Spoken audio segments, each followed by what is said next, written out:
All right, thanks again for having me. What a cool event, and what a good time to be in the game of baseball. There's so much information out there right now. It's crazy.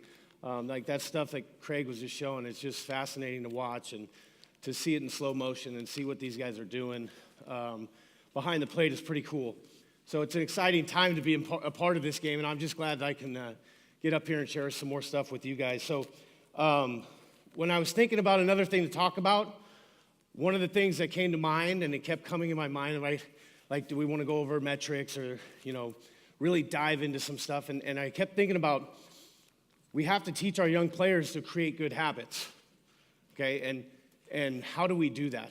How do we start them at a young age creating good habits, okay? And so playing catch came into my mind. I mean, what do we do every day when we go to the field for a practice or a game? We almost always play catch, right? And I feel like it's such an overlooked part of practice and what we do. So let's say we have 40 games and 40 practices. That's 80 opportunities for us to create a good habit, but we could also create some bad habits, right? So I think it's an important part of young players' development. And luckily, I was taught at an early age how to, make catch play game-like, so to speak. And I think it's really helpful in their development, okay? So before we dive into that, I ask our catchers this all the time, and I think you guys should ask them too. Who are you as a catcher? What do you stand for? What are you going to be known for when you go behind the plate and catch, okay? And then dive in further, okay? And we ask them, are you a guide dog or a lazy dog, right? Are you a guide dog or are you a lazy dog? And it's so fascinating to me when I watch good catchers. I'm like, dude, that looks like a guide dog, right? He's engaged. He's one step ahead. He's taking care of everyone around him. Like, he looks like a guide dog. We had a guy, Tuffy Gosowich. I loved him, man. I mean, the guy just high energy. He said if he was walking on the field, he felt uncomfortable, right? And I think there's, do we want them to be like, Rudy and like running all over the place? No, but there is an energy that you have to have when you play this position. And I like to ask our guys, would you be described as a guide dog or a lazy dog? And I will tell you, once you get that lazy label, that's a hard label to get off your back. We as coaches know that, right? Once we think a guy's lazy, it's really hard for us to change our mind on that, okay? And I think, the answer to this question should be, we must be a guide dog. Right? The position demands it. When we strap on our gear, we're going to work, right? We have to be able to be that guy for our team, right? So this is one of my good friends, Dan Wilson, right? So most of you guys probably know who he is. Caught for the Mariners for many years. And I saw this picture of the dog, and I'm like, dude, that looks just like Dan. I'm like, Dan, I got a picture of a dog that looks just like you, man. And I showed it to him. He's like, yeah, I'm in charge. Cool, right? Like, that's me. But, part of why Dan is so good is because of the teammate that he is, right? I never played with Dan. I've been on the same team with him now, so to speak, for the last 3 years. One of the best teammates I've ever had. We haven't even played a game together. He's unbelievable, okay? He makes people around him better. He makes people around him better, and that is his best attribute, okay? You see the joy in his face here when Randy Johnson throws a no-hitter, right? I was going to put a picture of Zunino this year when Paxton threw the no-hitter against the Blue Jays, but I figured I'd show this one instead. Sorry. Now I got a story for you about, this is Tony Renda. Tony Renda played for me when I was at Cal Berkeley. Tony Renda's like 5'7" in cleats, right? Like, he's not tall. He's a little dude, but one of the toughest kids and one of the toughest competitors I've ever coached. Tony got called up to the big leagues by the Reds a few years ago, and I texted him, Tony, congrats, man. This is amazing. I'm so happy for you. I'm so proud for you. You've worked hard. You deserve this. Don't get satisfied. And he sent me a text back, and it just like popped in my mind. Man, this is awesome. He said, Arnie, thanks a lot, man. Yeah, this is so great. My mom's going to be here. It's a dream come true. He said, don't worry. I'm trying to be perfect in an imperfect game. Therefore, I will always have something to strive for. And I read it, I'm like, boom. Like, that's what most big leaguers have. They have that never-ending strive for perfection, and they understand that they'll never get there. But because they'll never get there, they always have something to work towards, and they do not get satisfied. They are greedy, man. They want to be the best. So why is catch play important for catchers? Okay. First off, we got to maximize time. I touched on it yesterday. Catchers don't get a lot of time in practice. And I know you guys probably don't practice for 3.5 hours like some of the colleges do, right? Or pros do. You don't have that time. So we have to really maximize that time that we do have. So when we play catch, we want to maximize time. It establishes a routine, which we know is important, right? We all know when we have a good routine going in our lives, whether it be working out or sleeping well, it's easy to stay on it when we have that routine. So we want to establish a good routine. Talked about it yesterday, repeating movement patterns, right? These kids, if there's kids out here, they're probably in a different body than they were yesterday, right? They're growing. They don't know how to move their bodies necessarily. It's like the kid that sprouts up and grows 7 inches, right, in basketball or in high school, and they're like, hey, you gonna play basketball? And he's like, okay. And they throw him the basketball, and it's like, looks like he's using ping pong paddles to catch it, right? Because he's never controlled these new limbs that he just got over the last year of growing. Then we can utilize it to improve our technique, right? If you have something that, a player that really gets his body going to his left, you want to work on that with him, you can individualize it and utilize that time to get people better, okay? And then lastly, if we're doing it on a good routine, in the end, we're hoping this prevents injury because we're not, we're not throwing for 2 weeks and we come out and we're throwing now and we have a good routine, okay? So let's look into all Major League catchers in 2018, okay? There was a total of 273 errors by catchers. 10 of them were like on a catch, so probably like Sanchez yesterday, right? The catch where he misses the play at the plate. The field, I'm guessing, is more like bunts, right? But the throw, 186 of the errors were on throws. Okay, that's 68, almost 70% of catchers' errors were on throws, right? So when we talk about catch play for catchers, it's super important, right?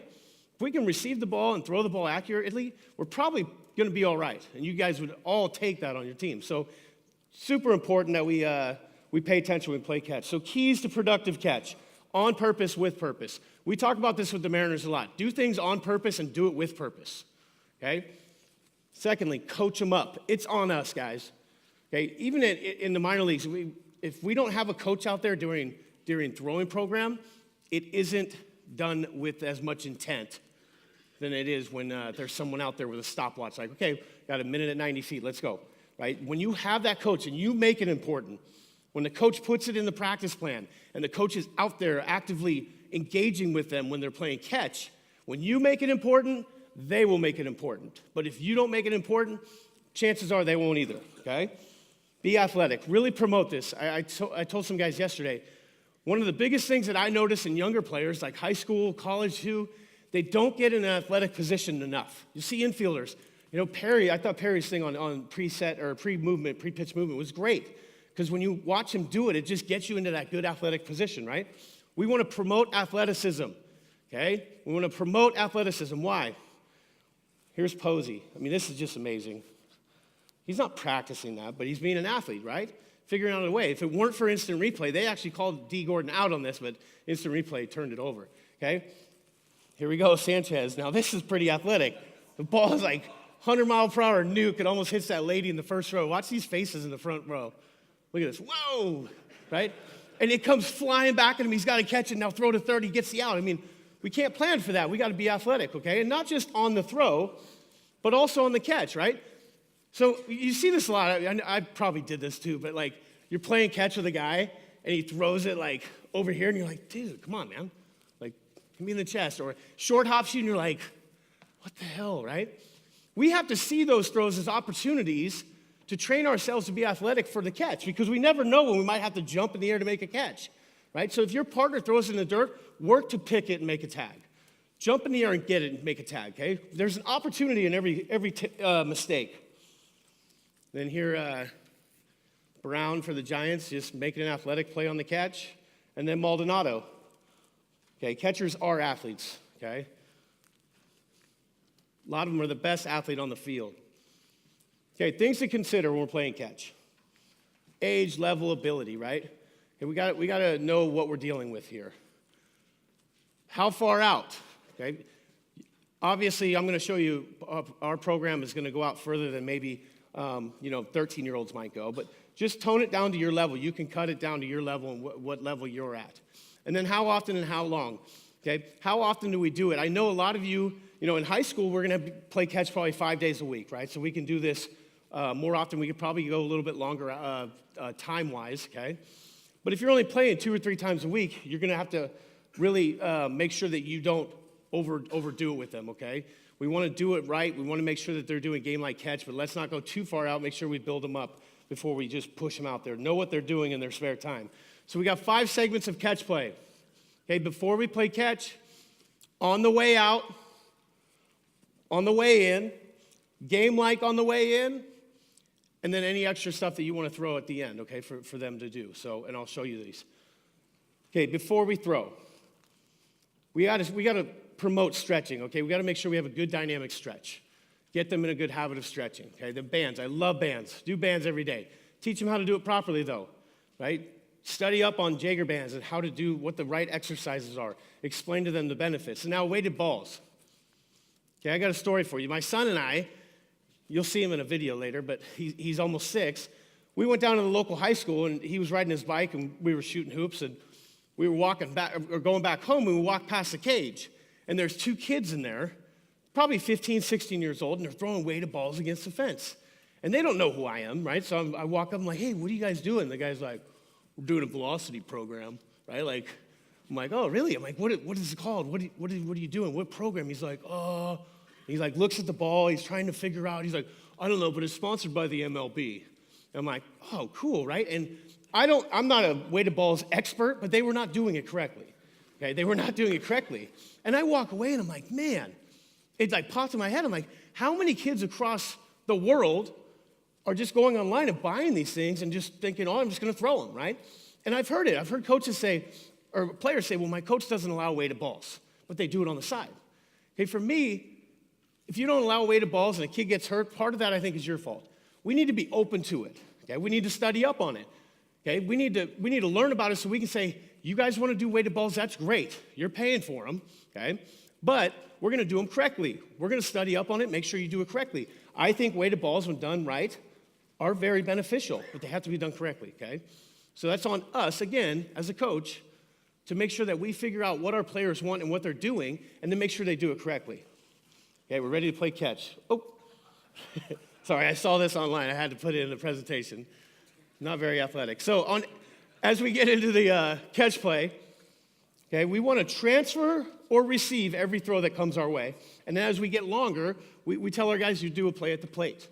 Okay, we talked about it. If you do that over 80 opportunities, think about how many reps you're getting of plays at the plate or transfer. So here's Blake. He's a junior college guy. He's just showing you a transfer and then a receive. So we're going to do one of those 2 things on our way out to 90 feet. And then as we get deeper, we're going to do a play at the plate. And Blake's come a long way. He's a junior college guy who's still working his butt off. A little bit immobile in his hips, which you'll see in a second.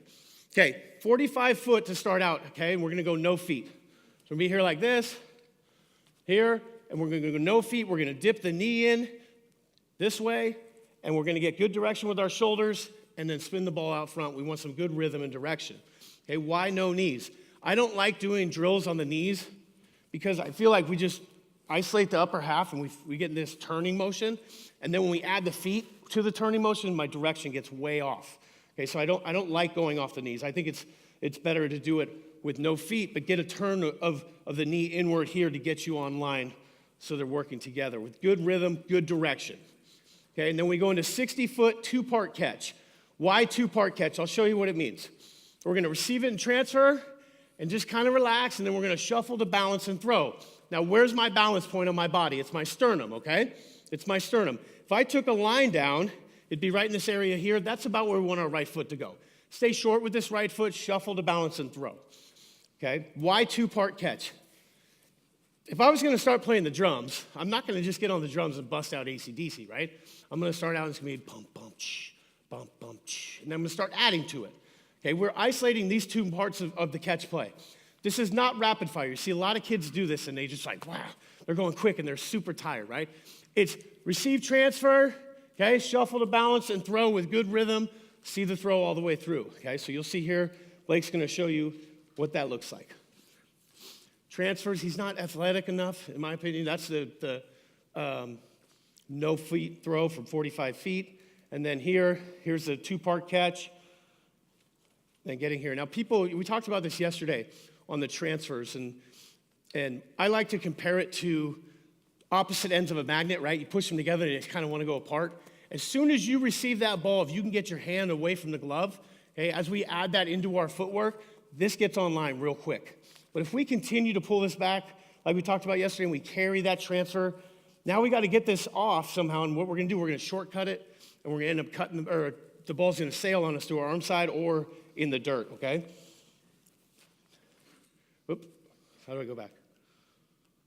Okay, 90-foot two-part catch. So we're still going to stay in two-part catch here.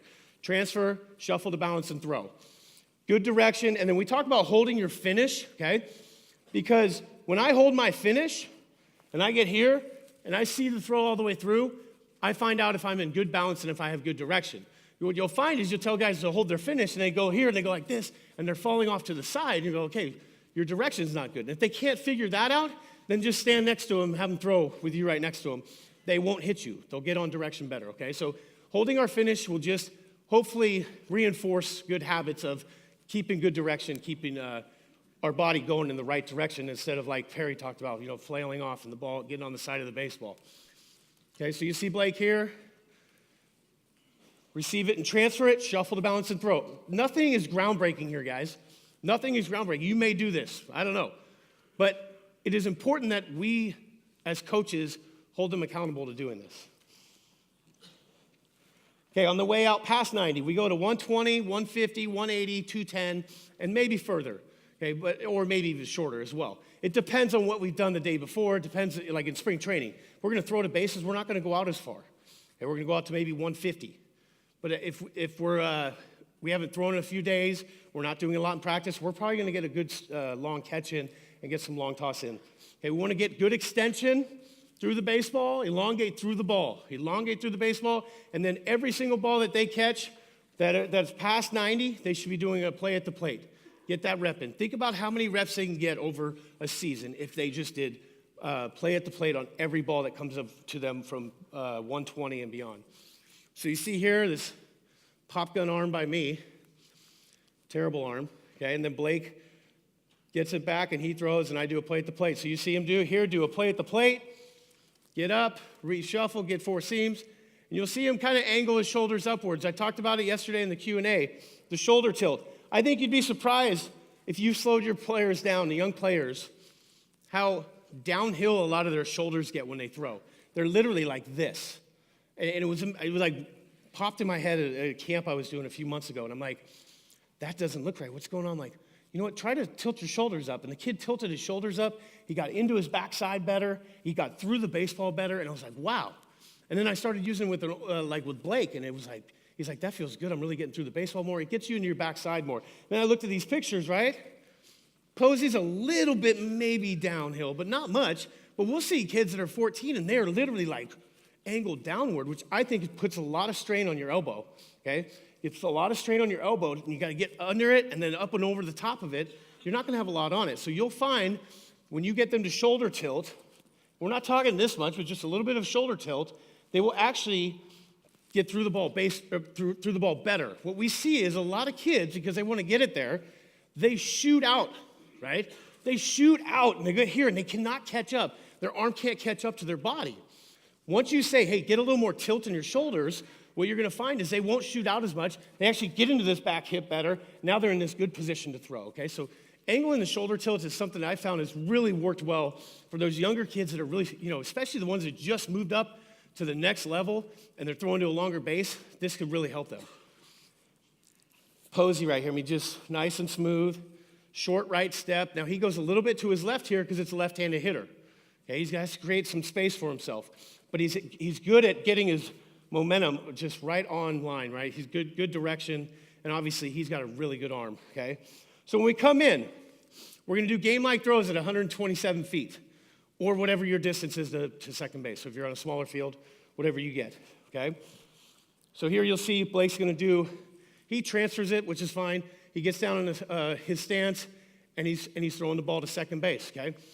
Key here, ball should be in your glove so that we're working on getting a transfer every time we throw the baseball. Don't start with the ball in your hand, right? Because we're not going to do that in a game. We want to have the ball in our glove, transfer it, get through the baseball, hold our finish. He's a little bit tall. Blake has some hip, ankle mobility issues that he's worked on, but you can see he's not the greatest athlete, but he's all right. Okay, 90 feet. I really like the 90-foot throws because you can get a lot of stuff in. Okay, you get throws to third, throws to first, home to first, block, strike three, and bunts.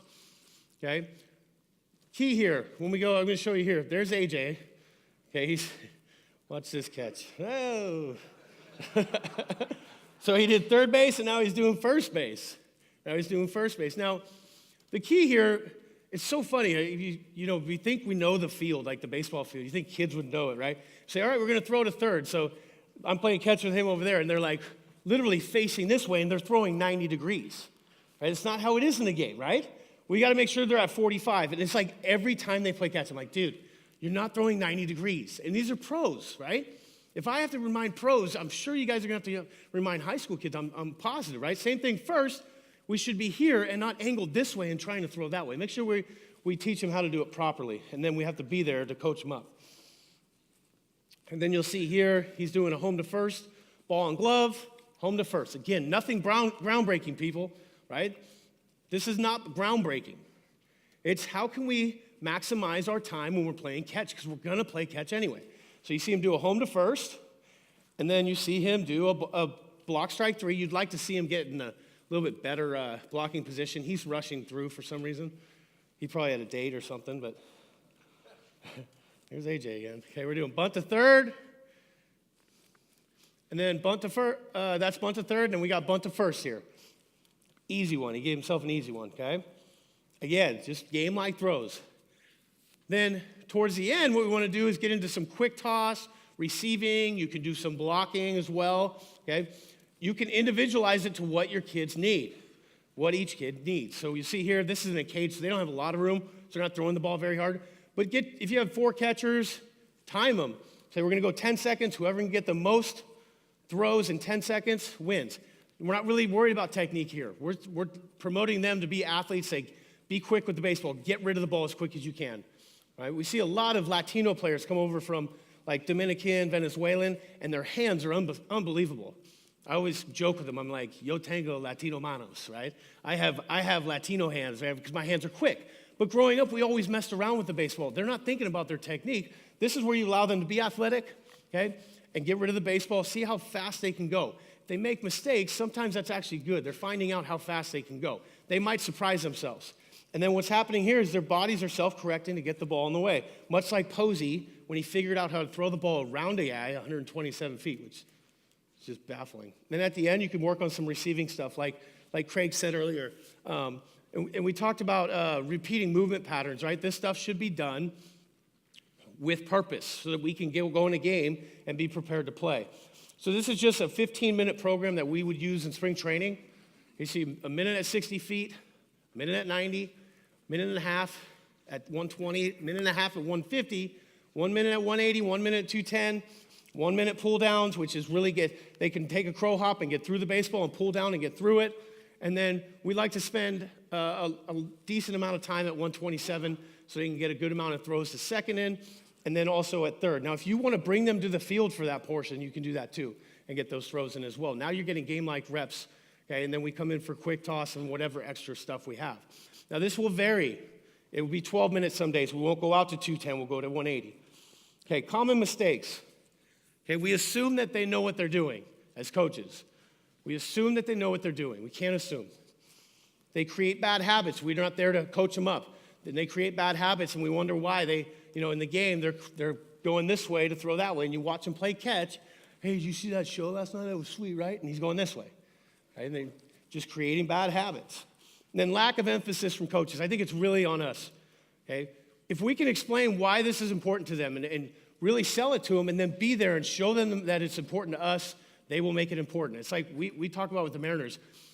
If you track it, they will make it important. So when you put it up on the board and you show what they're going to be doing, that 15-minute thing, and you show it, or you keep track of how many accurate throws they make when they play catch, I know that's not easy. It's not easy. But if you're there and you guys make it important and you emphasize the importance of it, I promise you, you'll see less errors. Okay? And then we don't hold them accountable to it. So kind of the same thing I was just saying. We don't hold them accountable. Okay, what do we see here? In the last 20 minutes, we saw almost every type of game action, catch, transfer, throw. And when you combine it with the pregame routine we talked about yesterday, your catchers can cover almost every single play that they're going to have, almost, in a 25, 30-minute period. And I know how it goes with coaches. It's hard to make that time for your catchers. Take the first 25 minutes to 30 minutes of practice, and it's devoted to their catch play, their pregame routine. They've got their work in. And anything on top of that, obviously, is great. But then you don't have to feel like you got to cram them in somewhere for 10 minutes and probably get, not quality reps. Okay, we saw, promotion of repeating movement patterns, right? When we do this over and over again, like I said yesterday, if you threw me a ball right now, I'd transfer it mindlessly. We got to get them in that habit to where that's just the way they play catch. That's how they do it. And then we saw him creating good habits. So over time, we're creating good habits. On purpose, with purpose. I love that saying. Okay, now there's one thing left to do. After you do all that, you go out and you be a guide dog. Okay, you go be a guide dog like Dan Wilson. And I know we talked all about catch play today. I don't want to lose sight of the importance of just playing catch with your son as well. So I don't want you guys going home like, hey, 10-year-old kid, you got to step the balance. Let's go, right? There is some type of. Sometimes the most important catch with your son, you're not saying anything, right? And so I just want to leave you guys today with one of my favorite clips from one of my favorite movies, and I didn't understand it, why my dad would cry during this, and now I get it. So this is for your enjoyment. Let's remember, it's just a game. Let's have fun playing as well. Oop. Can you play that?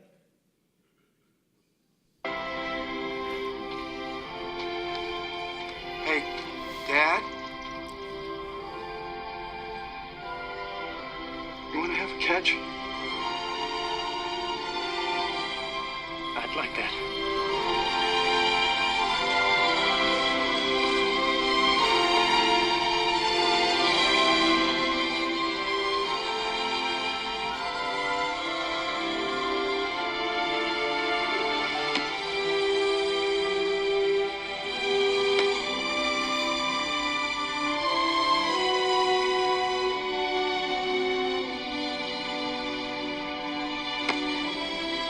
You see that quick transfer at the end there? Right, with the donut glove. Kevin Costner, great arm action, right? He's a baseball guy, pretty good arm action. But let's not lose sight of what's important in our game, right? And sometimes probably the most important catch play you'll play is with your son at home and not at practice. So thank you for having me, guys. I really enjoyed being here this weekend, and I'll be over there for any questions.